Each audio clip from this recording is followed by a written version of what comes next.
Sure. How's this?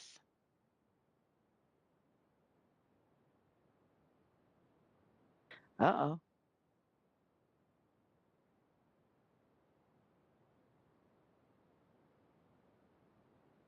Do you want to restart the meeting?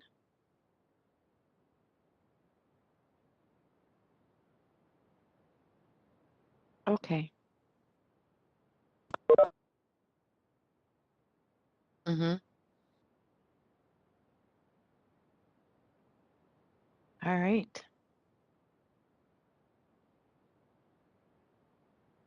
As am I. Thank you. Hello, Stewart. Hi. Hey there, can you hear me all right? Yes, thank you. Cool, thanks.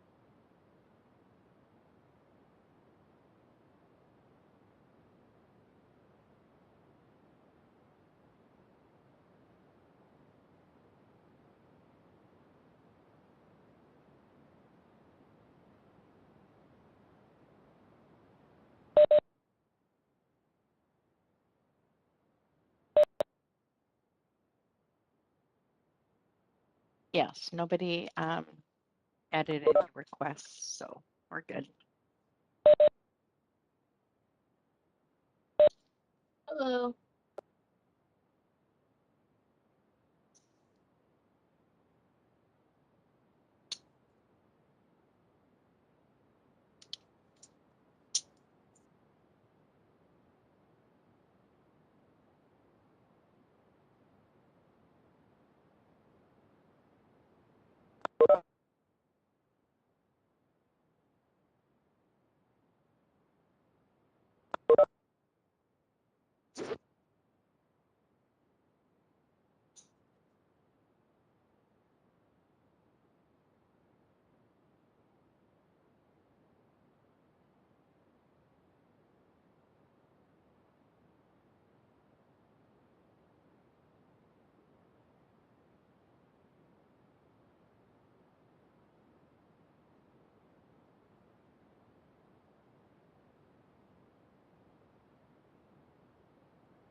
Hey, Stewart. Morning, George. I didn't hear you very well. Say it again. Can you hear me now? I can just barely hear you. I don't know if it's my headset. Can you hear me all right? Yeah, I haven't had any issues today. Oh, Yeah. not? Hold on.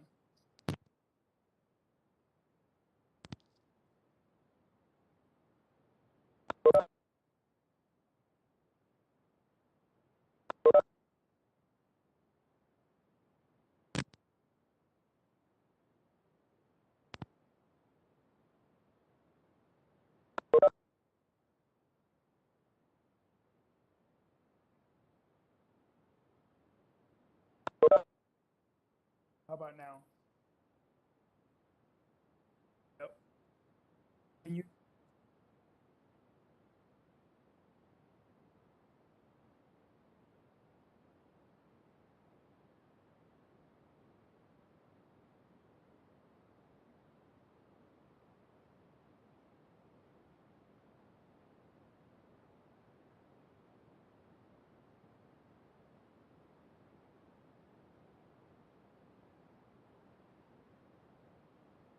Just says microphone.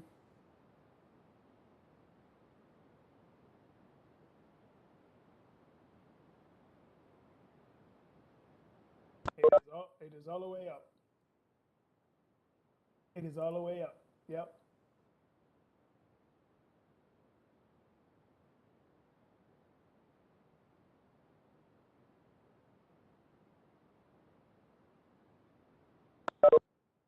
How about if I do this?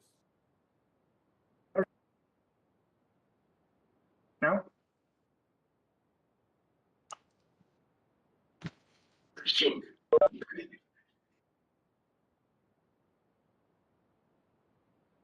How about now?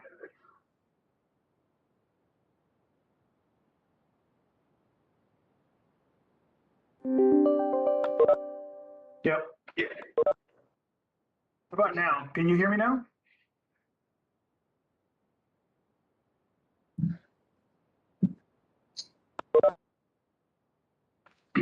It's not connected, so.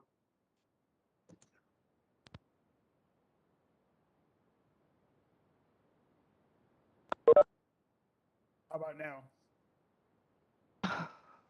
No? I'm gonna disconnect it. Hear me now? Yes.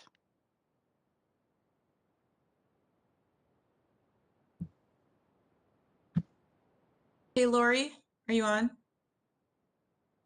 Yes, I am.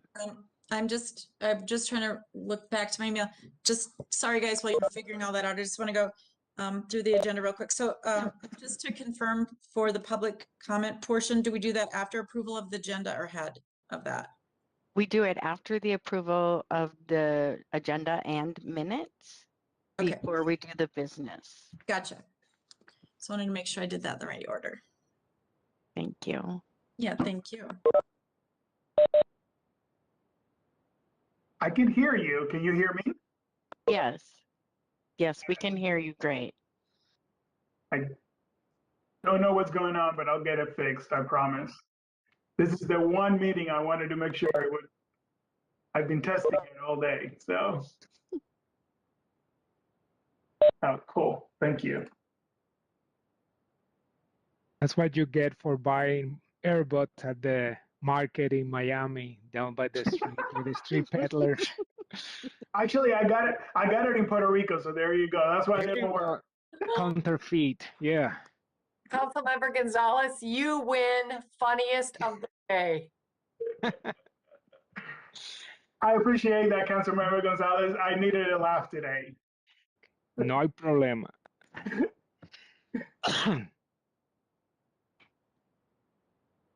All right, so we can all hear each other. That's lovely. And Yes. how are we doing on quorum?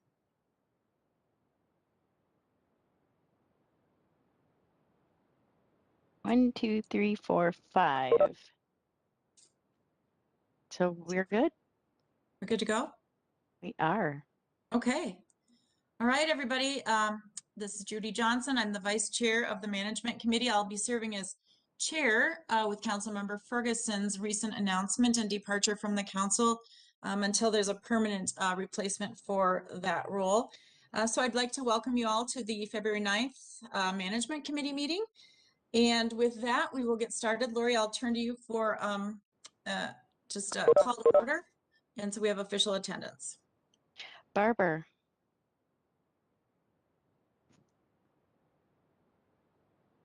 Barber, I see you. Here? Okay, there we go. Gonzalez. Here. Johnson. Here. Oh, sorry. I need to do you last. Oh, okay. I'm still Lee. here. Lilligren. Here. Muse. And then Johnson here. Here. Okay. Thanks you. everybody for being here. As our protocol goes, we've got the approval of the agenda. We won't take a vote on that unless there's a change to the agenda. The only thing I would say is we do have a public forum portion of our agenda that will be included after the approval of the minutes. So without objection, just note that we'll be taking care of that. Are there any additions or changes to the agenda today? All right, seeing none, we'll move on then to the approval of the minutes. Everybody's received a copy of the minutes from the meeting that was dated January 26th. Assuming that there are no changes, I'd look for a motion to approve, or if there are edits, get those in the record as well. Lilligren moves approval. Moved by Lilligren, is there a second? Second by Second. Barber. Barber seconds, any discussion? Hearing none, is there a roll call vote on this? Sorry, Lori, I'll get my rhythm Yes. soon. Okay, roll Yes. call vote. Barber. Aye. Gonzalez. Aye. Lee. Aye. Lilligren. Aye. Johnson. Aye, and the Thank minutes you. have been approved. Now what we'll do is we'll check with Greg to make sure we've got a couple of folks who have requested to speak before the management committee today. I believe it's Mr. Ryan Timlin and Mr. Ron Camuller. I hope I said that right. Please forgive me if I did not. Have we got them in the meeting at this moment?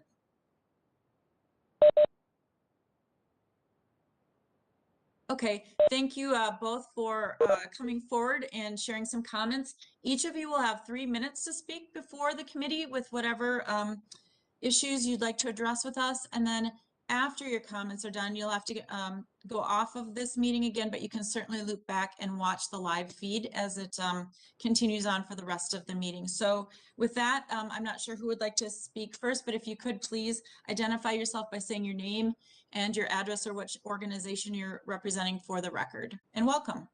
Thank you, Chair. I need to apologize. For some reason, it's not recognizing that I have a camera on my computer, and every time I turn it on, it turns off immediately. So I apologize for not being able to view us on the screen. I don't know why it's doing that right now. But my name is Ryan Timlin. It's Ryan is R-Y-A-N, and Timlin is T-I-M-L-I-N. I'm president of Amalgamated Transit Union Local 25. I've spoken with many of you people before, but first I just was coming in today. We saw that on the agenda, there was a discussion of apprenticeship program, and we just wanted to reach out. First, we want to thank for that discussion actually starting. I would like to say that the union is very interested in working with the company and making sure we get people hired and qualified people, well-trained and qualified people. An apprenticeship program is one of the best routes to go. Historically, that has been shown. And if you look at most of the construction industry, if you talk to anybody within the construction industry, they'll say the best trained and best workers have come through apprenticeship programs, which come through the union. We just want to raise just some caution with this, and that's why we're coming forward today. Historically, from the get-go, you know, the union and the company are in discussions with the union's in discussions with the company about the apprenticeship program and how to work it, you know, do it. And in order for it to be an actual apprenticeship program legally, the union does have to participate in this. We're not saying that's not going to happen, but just historically on the light rail side, there's been a bit of a rough road, and our previous the previous program we had for the interns, I can't get into those details and won't have time to. Maybe Ron might be able to touch on it a little bit, but we just want to raise concerns. We don't want to go down that type of road again. And we want to work with the company and be a part of this process as it goes through, and form a joint apprenticeship committee like we're doing right now on the bus maintenance side as we speak. We are going through these processes on the bus maintenance side currently right now, and we are close to having an apprenticeship program done. So the main thing is just raising those concerns, and we want to get that aired out and push forward on this so that we can actually have an apprenticeship program and a working apprenticeship program with a joint apprenticeship committee. And so we can start hiring that workforce that is extremely needed here at Metro Transit for light rail. I'm going to hand it over to Ron.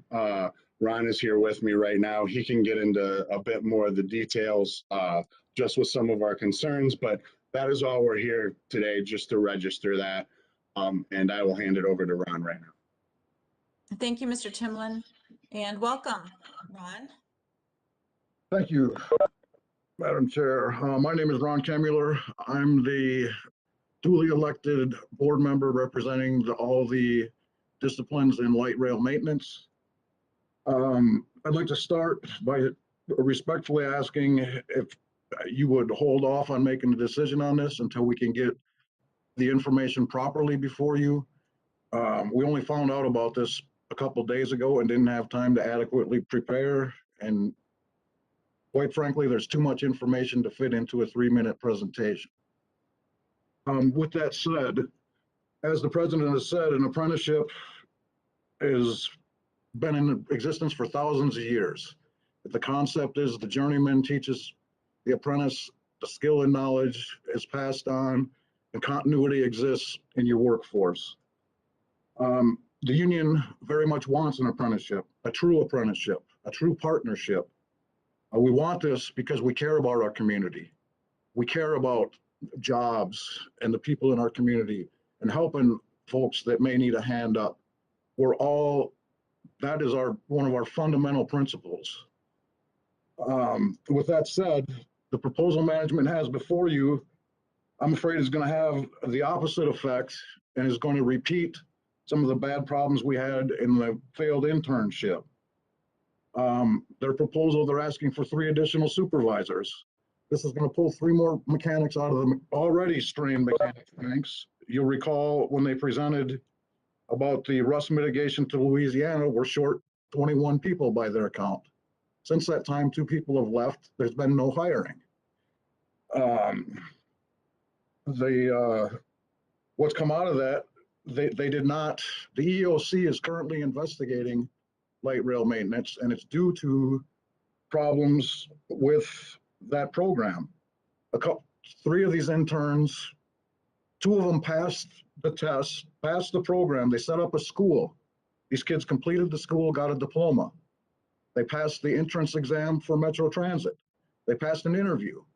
We had to fight hard to get one of them placed into sub. He lost no time from work. One of the young men was fired after completing all the appropriate hurdles. That should raise red flags for everybody. Management sat, I'm a working foreman. These people reported directly to me and worked directly for me. I'm here to tell you that every one of those men was competent to do entry-level work. Yet Metro Transit's management, Metro Transit's OEO said that these people aren't competent.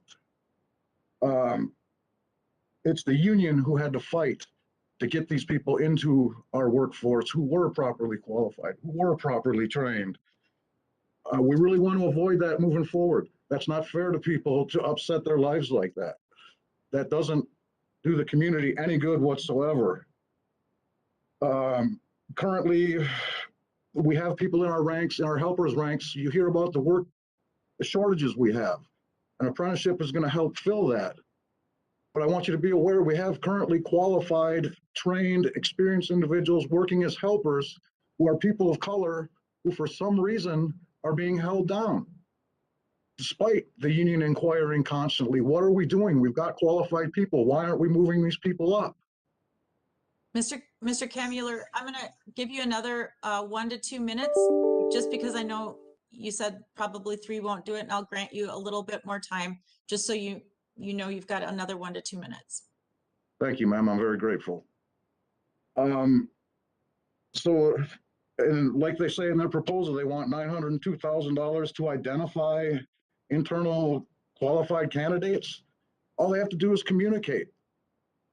I was able to accomplish this in a matter of minutes in discussing with the people and looking into their backgrounds. I guess I'll close by saying at the end of the day, with all these mistakes that were made, with having the Office of Equal Opportunity in here, I don't believe the Office of Equal Opportunity comes in to investigate something that that can't be substantiated. These problems that I've outlined for you, I'm afraid if you allow this to go through when there was no communication with the union on this, if we're going to have an apprenticeship, we're going to have a partnership. If we're going to have a partnership, I guarantee you, as sure as I'm speaking to you, we're going to be successful. We're going to produce highly qualified people. We're going to put a a dent in our hiring and retention problems. If you do otherwise, if you just blindly hand this money, I'm really afraid that you're going to make the same mistakes again. And I think you subject the company and in turn the taxpayer. And I'm a taxpayer, and I don't like watching all this waste and watching what's happening. But you're then exposing me to lawsuits when we don't follow. I mean, we just have to do the right thing. When a person's qualified, goes through and completes, put them to work.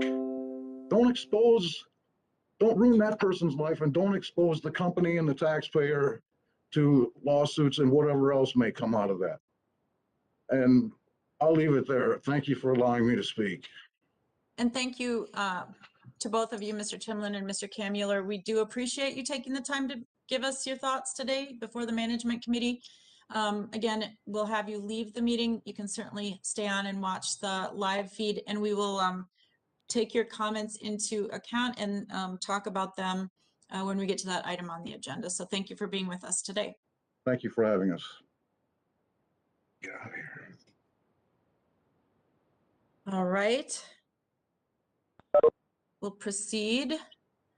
And we're now under business on our agenda today. And we'll start with number 1, which is the Financial Management Policy 1-1, Financial Planning and Budget Policy. And I think Mr. McMullan is going to be taking us through this business item. Good afternoon. Thank you, Madam Chair and members of the committee. My name is Stewart McMullan, Director of Budget and Operations here at the Council. I'm bringing forward Financial Policy 1-1, Version 3, for your consideration.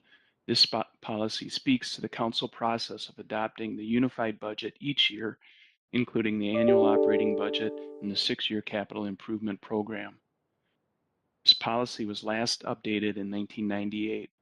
Prior to coming to this committee, it was reviewed by the financial leaders in regional administration and Heather, Ned, and Ed, the financial leaders of the operating divisions. It also has been carefully reviewed and edited by General Counsel, Communications, and our Council Policy and Procedure Review Team, which has representatives from each operating division and team members from each discipline in regional administration. This update puts this policy into the current net policy template and framework. The primary changes to this policy are to update the language and terms to the current council budget terminology and practice. Most importantly, it adds the term unified to the policy as we adopt the unified budget each year, reflecting the current practice of marrying the adoption of the operating and capital budgets into a concurrent process in a single document. In the past, and at the time this policy was last adopted, the operating budget process and capital budget process and documents were more separate. It also removes reference to a 3-year operating forecast that had been part of the budget document at that time. This action supports the Council's Thrive 2040 stewardship outcome by documenting the wise use of our financial resources. No additional funding for this policy is needed. I'd be glad to answer any questions the committee might have. Madam Chair, the proposed action is that the Metropolitan Council approve changes to the Metropolitan Council FM 1-1 Financial Planning and Budget Policy. Thank you, Mr. McMullan. Appreciate your report. Are there any questions of committee members for Mr. McMullan? Councilmember Gonzalez. Thank you. Just a quick question about, I would have liked to see what the previous policy looked like, to see the edits and how much change was done. Not that I have any issues with the current or the new updated version. It's just more of a visual individual, and seeing the actual changes will have been interesting. So thank you. Thank you, Councilmember Gonzalez. I think that's a great idea. In fact, just as I was going through the agenda too, I was thinking the same thing. Maybe if you wouldn't mind, I don't know, how easy this would be to do, but if you could email out to the committee afterwards, that would be great. If people want to review that, we would appreciate that. Are there any other questions or comments on this item? Making sure I can see everybody. If the hand is up and I'm missing it, just go ahead and speak. All right, seeing no more discussion then, the staff is asking us that we adopt the changes to the Met Council's Fiscal Management Policy 1-1 in its version 3. Do I have a motion from someone on the Management Committee to approve? So move. It's been moved by Gonzalez. Is there a second? Lilligren seconds. Seconded by Lilligren. Thank you, council members. No further discussion? Seeing none, then we'll do a roll call vote on this item. Barber. Aye. Gonzalez. Aye. Lee. Aye. Lilligren. Aye. Musse. Aye. Johnson. Aye, and that passes unanimously. So thank you very much for that presentation. And with that, we'll move on to the second business item on our agenda. It's Pay Equity Implementation Report 2022-39. And I'll turn this over to Marcy, Marcy Syman, Ms. Syman, our Director of Human Resources. Thank you, Chair. I'm here to present business item number 2022-39, the Pay Equity Implementation Report. And with me today is Kevin Pagachnik, who is our compensation analyst, to help with answering any questions you might have. So the state requires local government jurisdictions to submit a pay equity report every 3 years. And this is really an analysis of the pay structure for evidence of any gender inequity. So how the pay structure relationships among jobs in the organization compare. So the concept of pay equity is designed to address the problem of a wage structure in which there is one pay pattern for jobs performed mostly by men and another pay pattern for jobs performed mostly by women. Pay equity primarily affects pay structure, not pay level or pay method. And this analysis does not take a look at individual pay. It looks at the pay structure. So we want to ensure pay equity through our established pay ranges and job evaluation system. And we use our job evaluation system, which is the Hay methodology, to determine comparable work value of each employee job class. So our data is basically entered into the state system through MMB, and they do a number of tests that are used to analyze the information submitted and determine whether or not we are in compliance. And we are in preliminary compliance. The first test is the completeness and accuracy test, and basically once the council approves this submission, then we have completed it. We'll meet the completeness and accuracy test. The other 3 tests are a statistical analysis that compares salary data to determine if the female classes are paid below, consistently below male job classes. There is a salary range test, and which includes a T-test, and then there's an exceptional service pay test. So you'll see on this presentation slide that the evaluation is for the statistical analysis, and the underpayment ratio is that we have to be 80% or higher, and the degrees of freedom need to be greater than the value of T. And you can see that in the last reports we have met that test. The salary range test, we must be at 80% or higher. We're at 97.21. And then the exceptional service test needs to be either at 0% or 80%. So the result then is that the Met Council is in compliance. So the action is that, proposed action is that the Met Council approve the preliminary 2022 Pay Equity Implementation Report. And with that, I will take any questions that you might have. Thank you, Ms. Syman. Are there any questions from committee members on this report? Councilmember Lee. Thanks, Chair. Thanks, Marcy.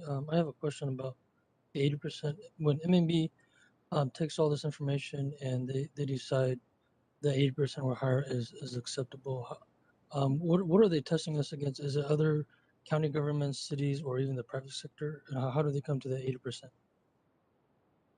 Kevin, maybe you can help us with that. I mean, this really goes into a software system that takes our data and then generates the report. The salary test is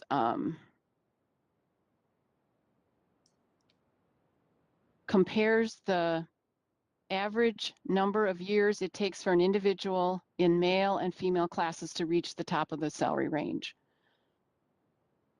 So Kevin, did you have a little bit more detail there for us?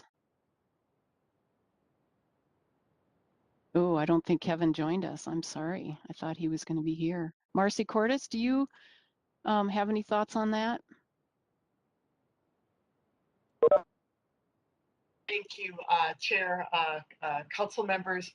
The pay equity standards or criteria, Councilmember Lee, they're laid out in state statute.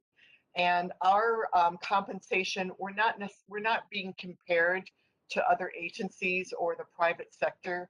It's really looking at how pay is set within our agency in male-dominated and female-dominated job classes. And it's asking the question, you know, what is the trend essentially of pay for female-dominated versus male-dominated job classes?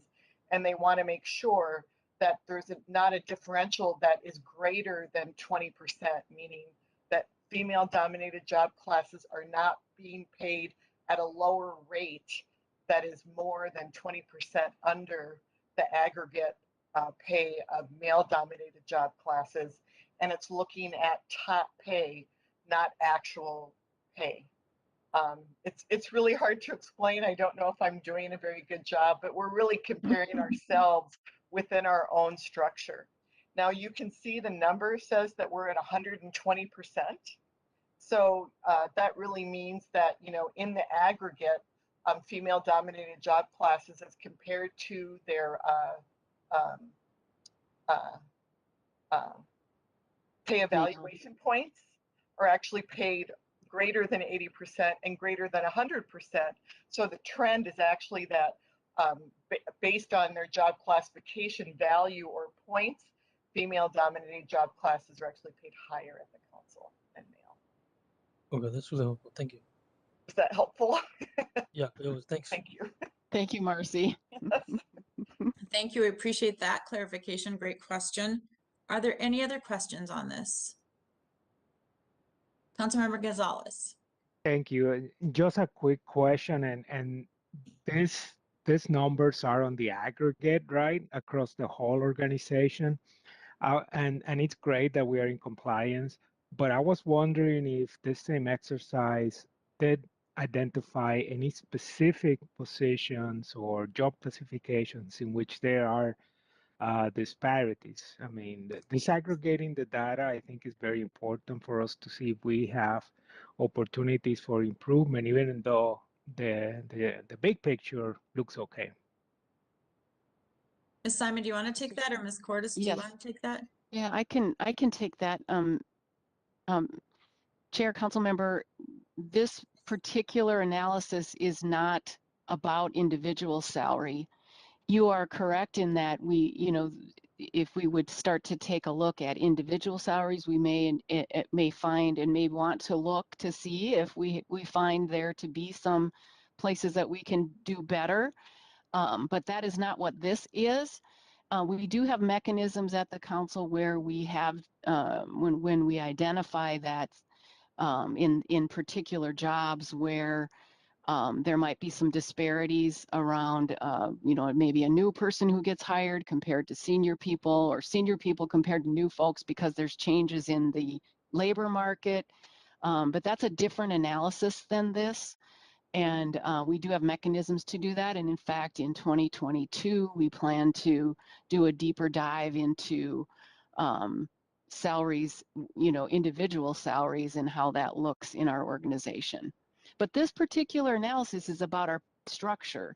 And I want to say that I think that it's not, it is relevant that our pay structures are shown to be equitable between male dominated and female dominated classes. And you know, we have discipline here at the council with our Hay methodology for how we evaluate and place each of our jobs in the salary grades that they're in. And by doing that discipline, that's how we get at pay equity, because our classifications also are assigned to particular pay that we work with our unions on, and we establish those grade levels. But we have to do it in a way across the whole organization that gives jobs with equal amounts of know-how, problem solving, and accountability equal assignment to the correct classifications and grade levels, so that we're paying them in equitably. And I know that that's always hard sometimes, I think, because we can have jobs where the market might be paying a lot more, or a particular job that gets sort of hot in the labor market. But as an organization, we have to try to keep those equitable pay relationships based on the net value of the work, the know-how, the accountability, and the problem solving that is required of each level of work. So this is a good indication of the equitable nature of our structure. Always, though, I think what you're pointing out is that it's how we implement that structure and the individual decisions we're making about pay where the rubber meets the road. So you got to start with a good structure, and then you have to make good decisions with that structure along the way. Thank you. Great Excellent. question. Thank you. Appreciate that. And thank you for that response, Ms. Syman. Is there anything else? Any other questions on this item? I just have one quick question about the process. So by approving this, then the official submission can go to MMB.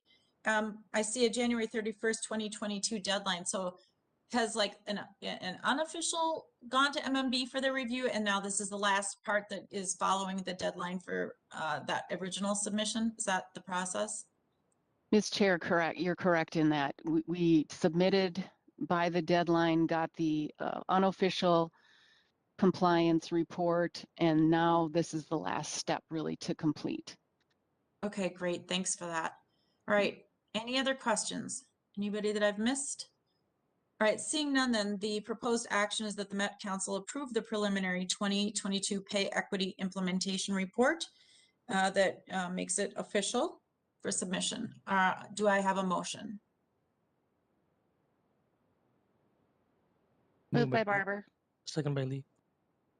Barber moves, and that is seconded by Lee. Thank you, council members. Any further discussion? All right, seeing none, then we'll proceed to a roll call vote. Barber. Aye. Gonzalez. Aye. Lee. Aye. Lilligren. Aye. Luce. Aye. Johnson. Aye, and that passes unanimously. So thank you for bringing this item before us. We appreciate the good questions. And now we'll move on to the information section of our agenda. Our first item under this section is that we've got Procurement and Office of Equal Opportunity quarterly review. And we'll first start with Ms. Jody Jacoby, and I believe that Ms. Cy Jordan will be also participating in this report. So I'll turn it over to you.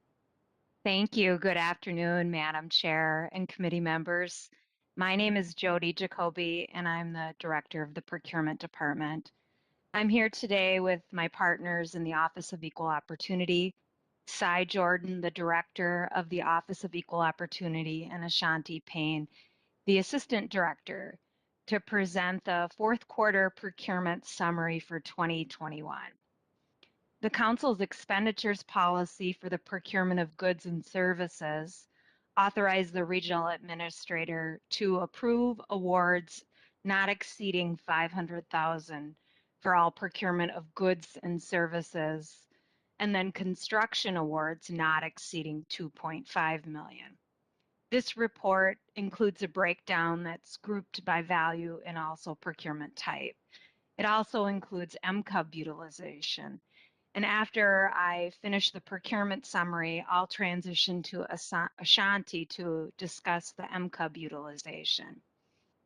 But I'll start on the second page of the report, but if you're following the footers in the lower half of the right-hand corner, it has a number 1 on it. And it lists the high-level procurement summary for 2021.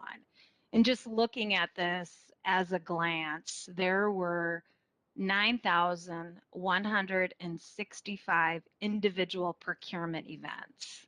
That's a lot. Those take the form of either a P card transaction all the way to a major solicitation for a construction contract. There can be many forms. In the year-to-date total for that was 36,297, again, procurement events. And you'll see that there's a lot of those events that take place at a value less than $10,000. For year to date, it was 34,673. So significant opportunity for new vendors, especially some of our small vendors and our MCUB vendors. And then looking at high-level summary by procurement value, fourth quarter rounded in at $224,092,726, and then overall just under 980 million. The bottom of this page, it shows two pie charts. One is procurements by number of transactions, and it shows, and this is really typical with every quarter that you've seen it on the report, in addition to many, many other public procurement agencies in Minnesota and nationally, where 95% of the transactions are at a low dollar value. And again, 95% for fourth quarter were less than $10,000. And then on the right side, the pie chart shows procurements by contract value. And again, very similar to other public agencies, where 90% of those are greater than 175, which is the council's formal threshold for advertising projects. And you'll see those projects advertised on the council's doing business page. And so looking back, how did 2021 compare to 2022? We had about 1,800 less unique procurement events. 2021 was like unprecedented. We are in the second year of this pandemic, but in 2020, we saw many, many more individual transactions that were related to some really unique pandemic purchases. However, in looking at the spend of 2021 versus 2020, it was about $254 million overall. Some overall observations from the procurement team is we're seeing really a fantastic success in our MCUB Direct Select program, which started in 2019, and it allows direct select to an MCUB vendor up to 25,000. That means that you don't need multiple quotes. You can submit a quote from an MCUB vendor when you're using local funds, and you can go right to a purchase order.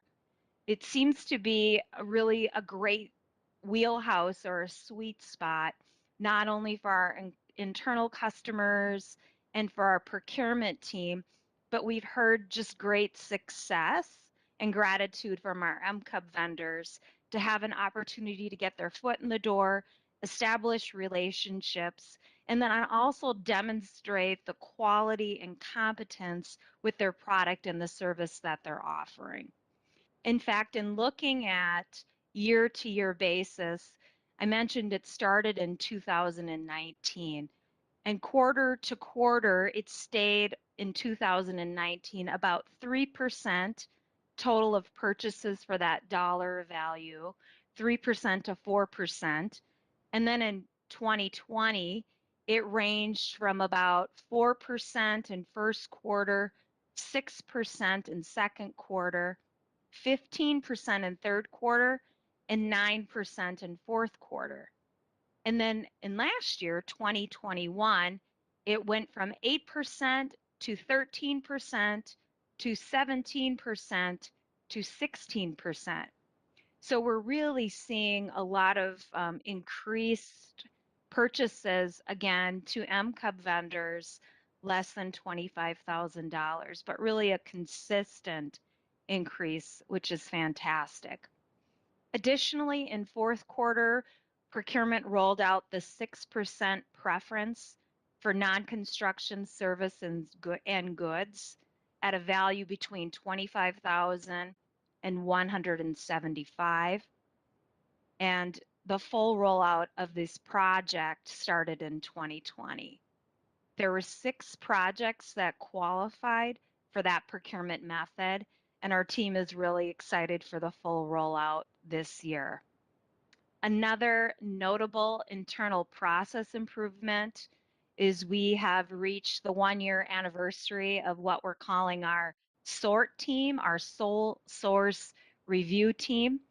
And we've seen significant improvement in implementing best practices to not only review, but to provide feedback to project managers before they are submitting what they believe is a sole source form, including many of those projects being redirected for a competitive solicitation.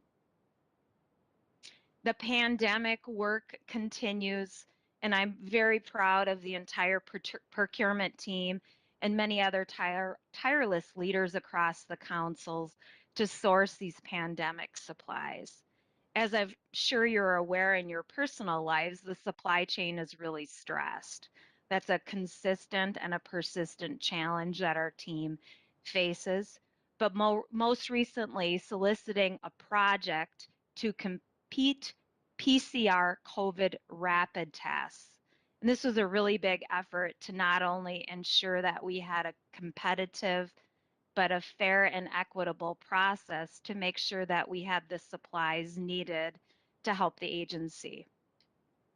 In this report, you'll also see many DBE and MCUB goals reflected on service contracts. And historically, service contracts has been an area where the council has struggled with getting a commitment. And after a lot of internal collaboration with the Office of Equal Opportunity and many different project managers and many different procurement units, a lot of training, a lot of documentation to help vendors, we've seen some success. And one project specifically to highlight is on page 7. And then again, it's the page numbers that are in the lower right-hand corner of each document, row 2. And it's a janitorial services contract for environmental services that was always historically solicited as a bid, where price was the only determination. However, janitorial is no longer just a point and clean type of service. And we're using a request for proposal or performance-based contracting method. And based on some of the lessons learned that we received from some of the other janitorial services, we received a responsive proposal with a MCUB commitment from a union shop. And this was in part due to a lot of just really fantastic internal collaboration with many different partners. But that's a really good success story and a positive change that we've seen this quarter. Also on page 3, line 7, there was a legal services contract that was awarded under our general counsel's discretion directly to an MCUB vendor. That's also something new to have a legal services contract with 100% MCUB commitment. Ms. Jacoby, just a point of clarification. I'm sorry. So I've printed everything out and I'm trying to follow along on page numbers, but maybe the page numbers I have aren't matching with your page numbers. Could you also give us perhaps the top line of the page you're on and the name of the company? Because I got lost there between pages. Sorry. Yeah, Madam Chair, the cleaning services company I was referring to, the title on it is Details of Procurement Valued Over $500,000 award based on all process.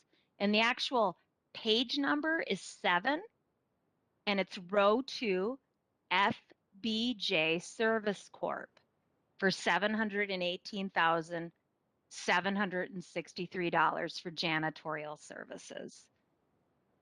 And that had a, yeah, Thank great. you. And for some It had- reason, it's showing up as page 9 for me, but I'm with you now. Thank you. It had a 10% goal with a 10% commitment from that vendor. So again, really good success on a service contract, and none of that happens in a vacuum. Great collaboration, setting that project up with the right inputs. And then jumping back to what I have as page 3, and it is details of procurement valued between $175,001 to $250,000, award based on other process, line 7. Zalori Stout and Associates, a contract in the amount of $250,000 for legal services with a direct award to an MCUB vendor. And then the final contract is on page 8. Scroll down to it, and it's row number 13. The title is Details of Procurement Valued Over $500,000 for Vasky Computer, doing business as Collier. And it has an amount of over $4 million for an Oracle renewal from the state contract, a cooperative procurement venture. And our Office of Information Services office worked really, really diligently to utilize a state contract that had an MCUB vendor. Because this was a state contract, there was no goal assigned. However, 100% of that award was directed to an MCUB vendor. So again, just a really another big success, lots of contributions with fourth quarter. So, and Jody, just if I may, so on that line, I'm with you. And then under MCUB DBE commitment, it is 100%, but it's showing up as none. So is there, because we were going with Vasky, but then they channeled it through to Collier, or channeled, I'm just, can you clarify that for me? Yeah, Madam Chair, council members. So the column that says none, there was no goal assigned. However, the commitment was 100%. So even though there wasn't a goal, that contract was fulfilled by a vendor who's going to self-perform, and they were an MCUB vendor. Okay, and just for, again, for clarification, so it says none under MCUB DBE commitment, but is that because it's not showing up with a percentage because we don't have a goal assigned? Because I don't see 100% in that column. Yeah, so I pulled my, Madam Chair, committee members, maybe there's not the right, there was no goal assigned and 100% commitment. I'm online too, and maybe, I don't know, maybe there were changes made to the report. I'm just making sure I'm tracking with everybody, and anybody watching at home who's extremely interested in this can track as well. So I can circle back, but for some reason my pages are off, and on that line for Oracle support renewals, state contract, I'm showing nothing under MCUB DBE on the information I have, but Yep, I believe it's good. Madam Chair, I know that there was some updating to the report, so maybe that version was printed before it was updated. But unless there are any questions, I'd like to transition over to, I believe Ashanti Payne is on with the Office of Equal Opportunity to talk about the specifics for fourth quarter and MCUB utilization over the entire year for 2021. Thank you, Jody. I will jump in. Cy Jordan, Director of the Office of Equal Opportunity.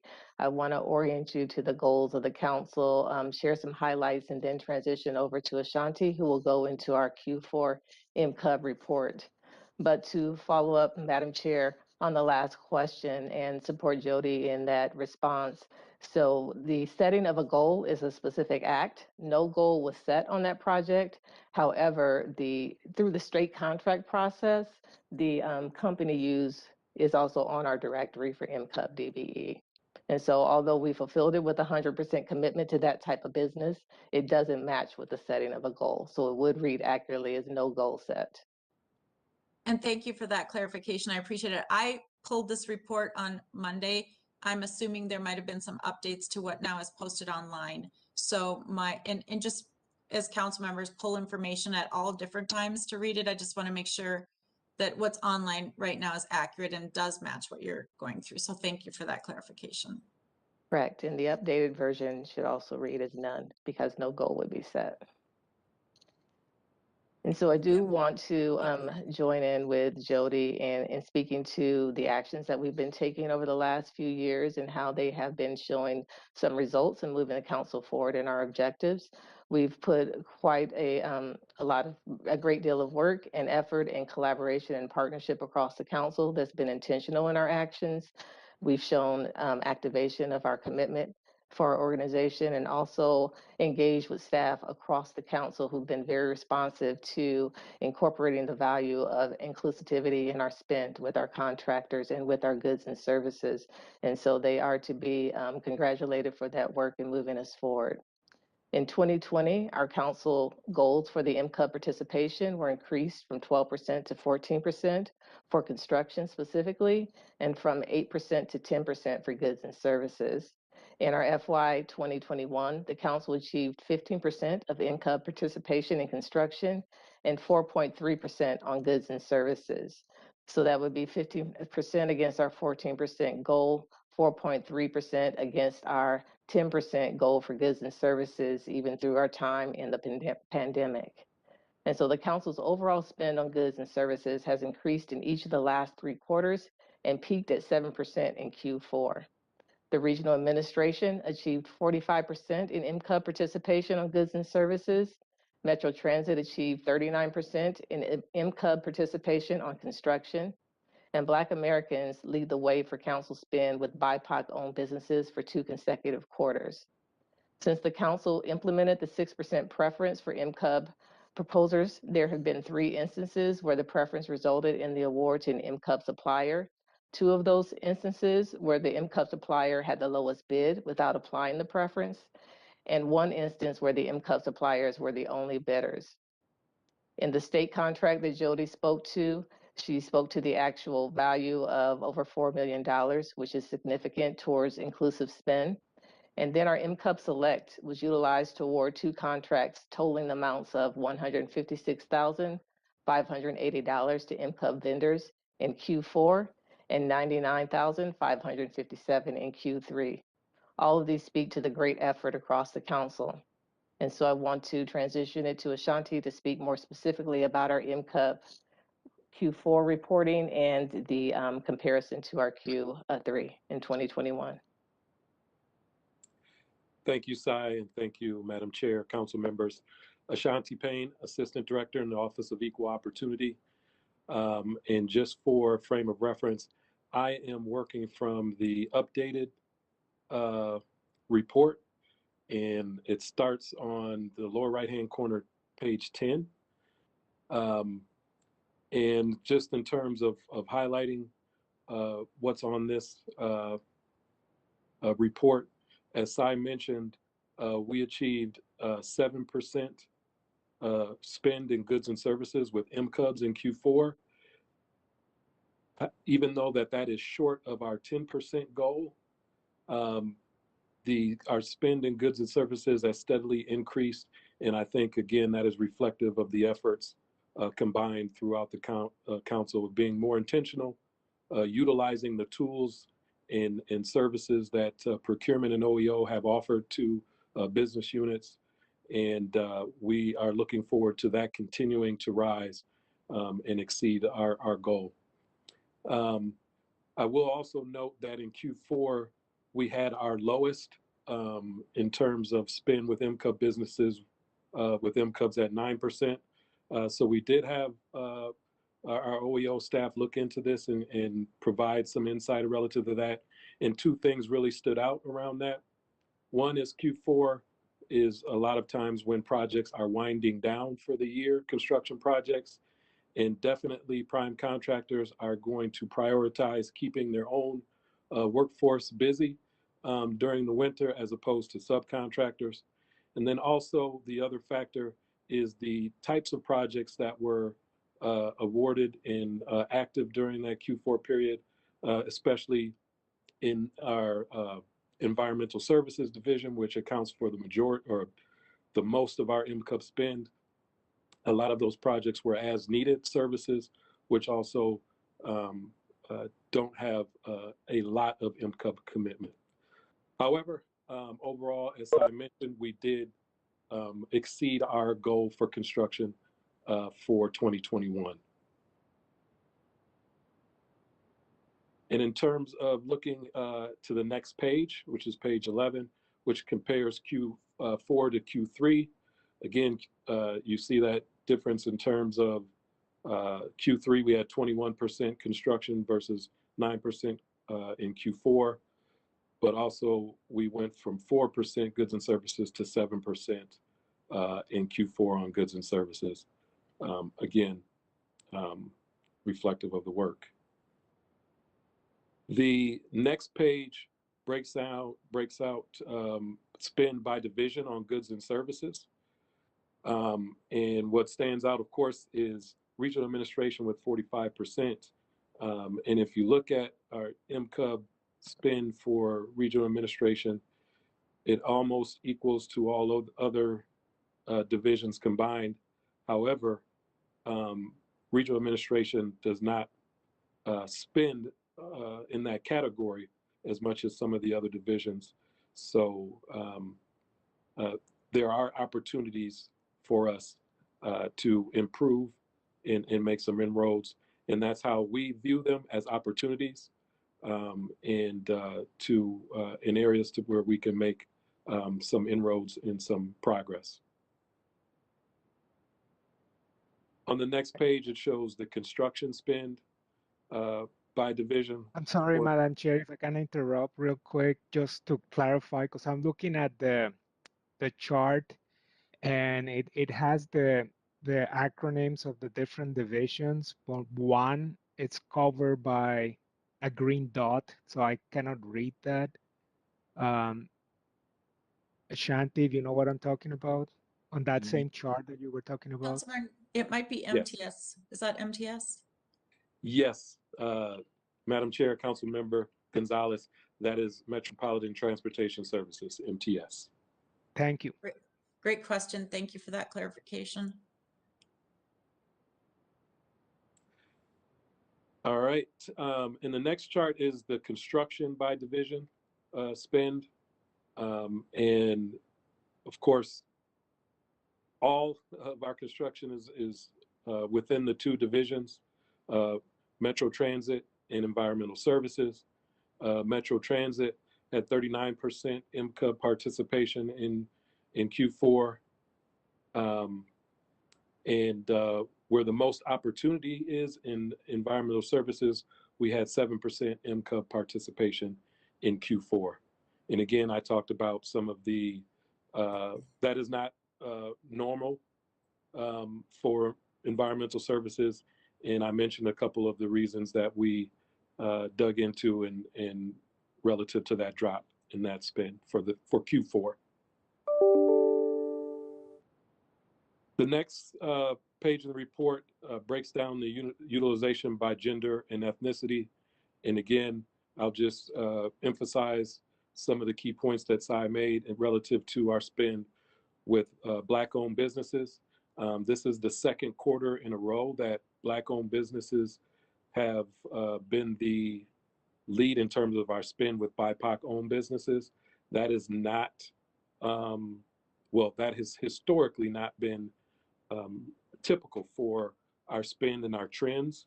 And also we looked into that, and that is a big part of that is relative to a vendor, a Black-owned construction company that prior to 2020 had never performed any work on a Metropolitan Council project, and now has been awarded in up over $2 million in contract value on those projects. Also, that also speaks to some of the other work that's going in, because that vendor was part of a mentor-protege agreement and arrangement that was facilitated and arranged by the Office of Equal Opportunity.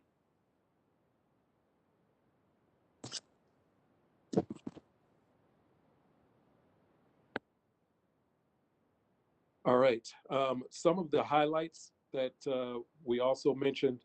The Office of Equal Opportunity, in partnership with Procurement and our business unit, has been really active in terms of our outreach and engagement efforts relative to MCUB businesses.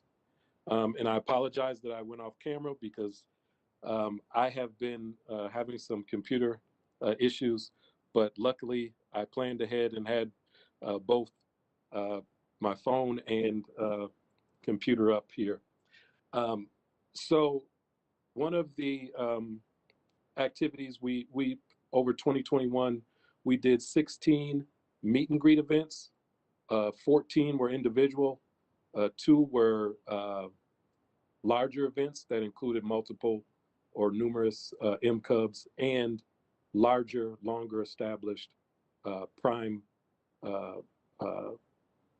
proposal holders. We also surveyed both our certified small businesses and our prime proposers, and were able to connect with over 300 certified businesses and 30 prime proposers.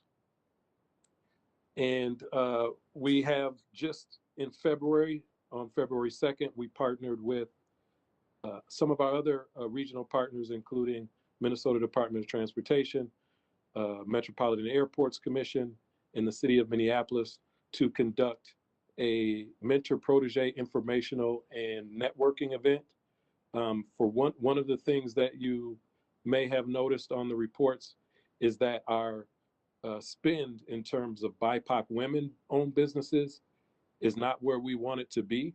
So there was a specific focus on this mentor protege event that we had in early February, with a focus on businesses owned by BIPOC women. Metropolitan Council sponsored 2 women for the event, and they were both or 2 women-owned businesses. And already we have seen success in terms of a mentor protege agreement and arrangement between Winrich PD, which is an African American owned woman-owned business, and Lunda Construction Company. So I mention that because we have seen a lot of success relative to work on our projects through the mentor protege relationship. It helps build capacity, experience, and those businesses can work on specific aspects to improve their businesses and enhance their chances of an opportunity of winning and being awarded bids with the council. With that, I will pause and with Cy and Jody, and entertain any questions that council members may have relative to the report. Thank you, Mr. Payne. I appreciate this report. Do committee members have any questions about the report? Councilmember Gonzalez. Thank you, and great information thanks for the team for putting this together. I was just wondering, because I was looking at the details of procurement valued over 500,000, and there was a surprisingly good increase from the goal to the commitment. And then also Ashanti mentioned this other issue that on the fourth quarter during we weren't able to meet some of the goals. I'm just trying to see if there were some lessons that we can apply or to improve the process or to revise our goals based on the numbers that we have here? Or are these just fourth quarter specific incidents that really are not pointing to trends? Again, both um, on the construction side and also on the pleasantly uh, pleasant news of the increase in contracts over 500,000. I mean, are there any big picture lessons, or those are just fourth quarter specific results? Madam Chair, council members, I'll start and then I'll transition. I know in procurement, I always tell my team, and specifically the purchasing agent who's working on the project, they're responsible for facilitating all the right inputs. So getting the engagement from the project manager, working with risk, absolutely working with the Office of Equal Opportunity to get the right inputs so we can look at the process to get to the outcome. I think there have been a lot of lessons learned on having those crucial conversations and courageous conversations to look at different ways that we can disrupt, maybe breaking up the work, looking at what vendors are available in the MCUB directory, looking at different approaches for where we advertise the projects, maybe looking at different approaches to how we think the work can be done. So from a procurement perspective, there's been a lot of lessons learned, a lot of documents created to help support better internal collaboration, better direction with the vendors to help them understand sometimes what we're asking for that we think is clear, and then also really better partnerships and conversations. We aren't there yet, but we've made a lot of really good process and a lot of great strides throughout the year that I think will start us strong as we're already into 2022. And then I'll transition it to Cy and to Ashanti to add their parts to that answer. Yeah, thanks, Jody, Madam Chair, council members. I think there are some things that are indicative and unique to the fourth quarter relative to construction, just because of the nature of the work and it's winding down again. However, it is timely because we have begun some conversations.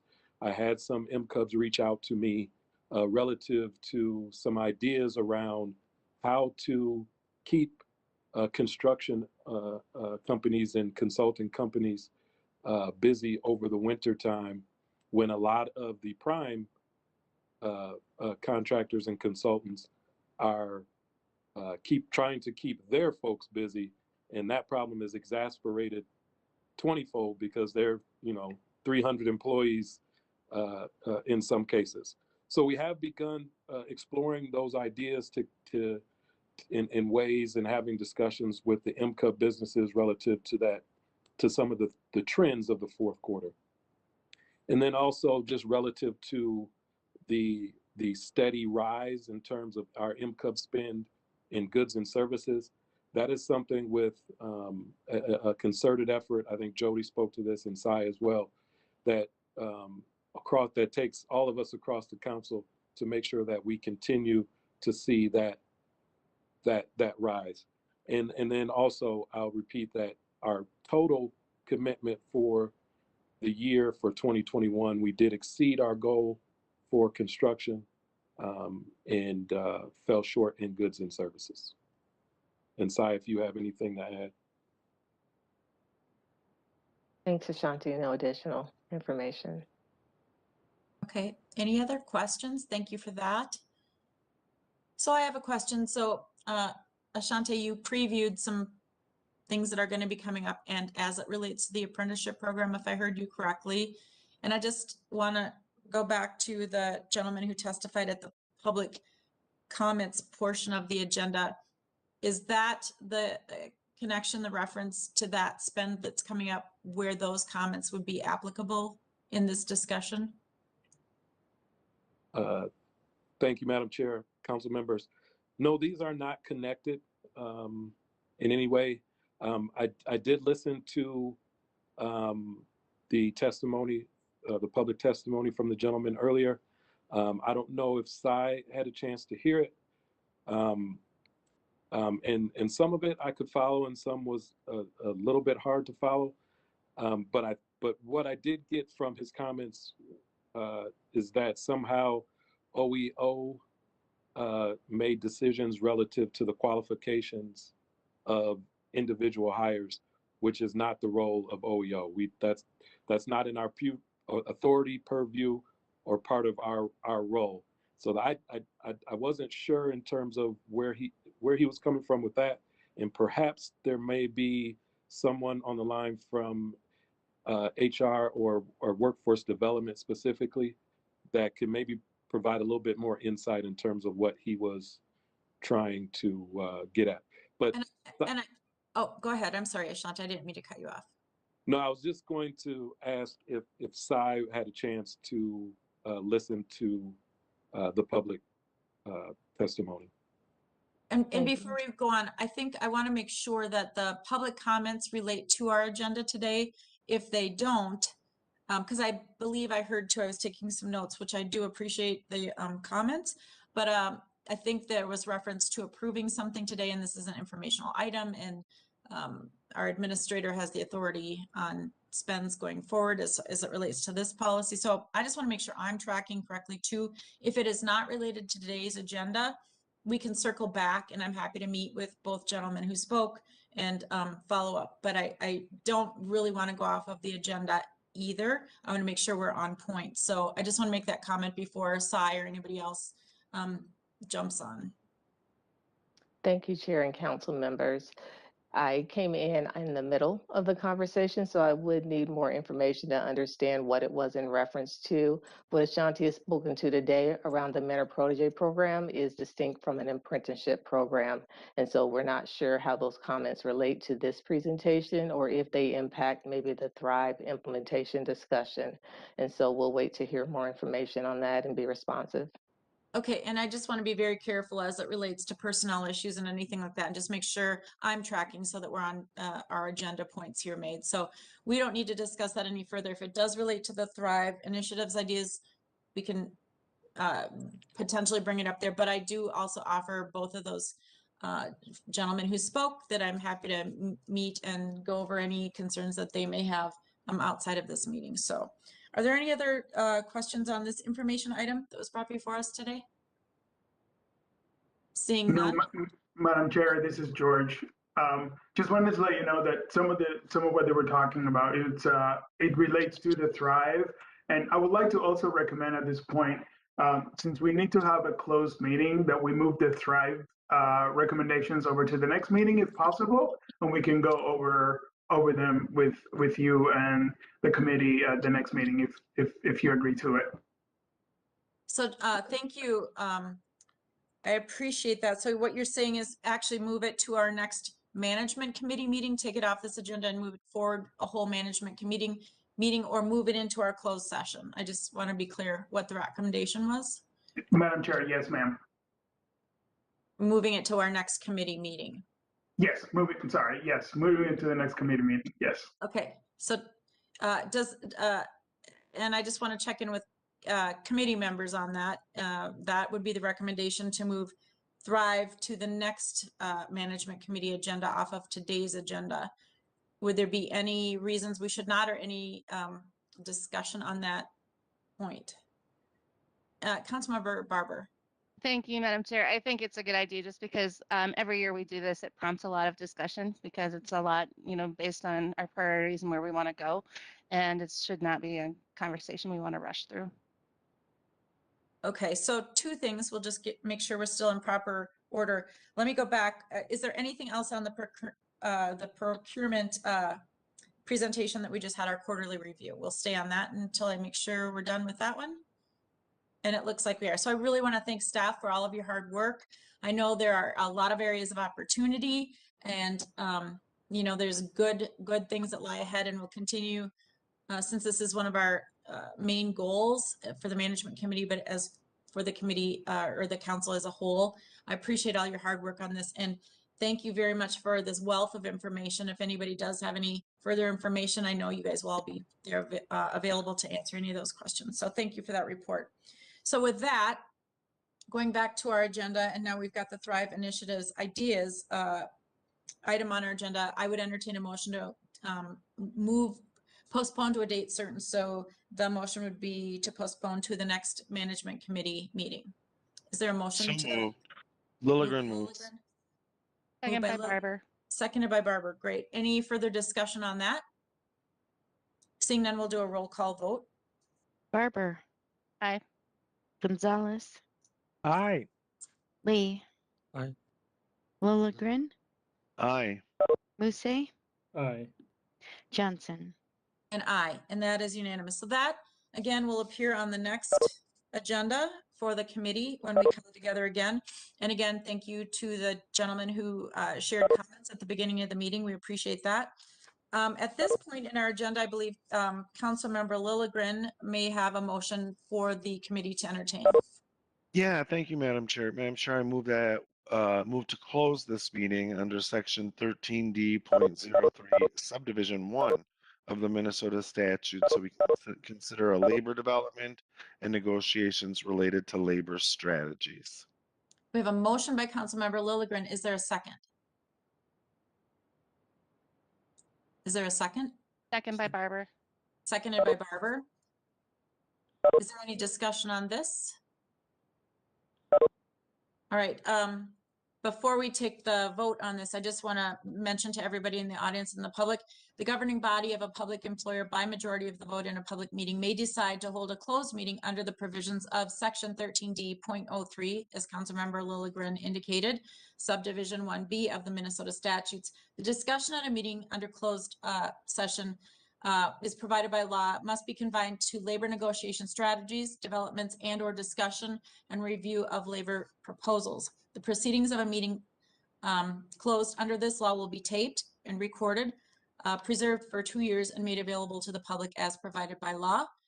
And at this point in time, we'll move forward on the motion to close the meeting. Also, I just want to make everyone aware that before we close the meeting to discuss these labor strategies, just informing members of the public who are monitoring this meeting and for the record that the committee will adjourn immediately after that closed session of the committee after the discussion, and we will not be coming back into session. So I just wanted everybody to know that. So with that stated, we'll do a roll call on the motion to close the meeting.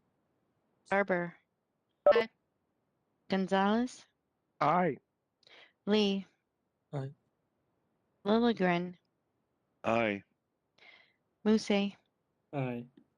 Johnson. Aye, and that passes unanimously. So now we'll make sure that everybody who needs to drop off of the call does. And again, just for the public, after